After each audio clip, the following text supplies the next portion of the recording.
Samahan ug sa Anak ug sa Espiritu Santo. Amen. Ang panahon sa Korisma o sa kabililhong higayon nga kita mamalandong sa kaayo sa Dios nga nagasa kanato sa kinabuhi o kinabuhing walay katapusan.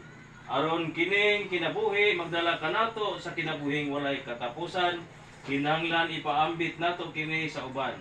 Sama kang Kristo nga nagpakita kanato giunsa niya paghatag sa iyang kaugalingon hangtod sa kamatayon. Kita usab pinaagi nining atong pagampo sa alay kapwa niining panahon sa Kwaresma, makasunod kaniya sa pagkamapaambiton.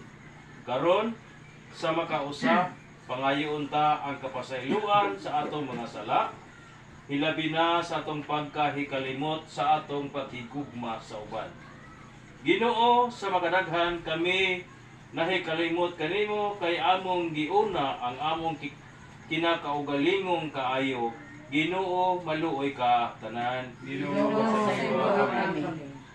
kay wala kami pagpakabana sa kahimtang sa among isikataw o sa imong kabuhatan. Kristo, maluoy ka.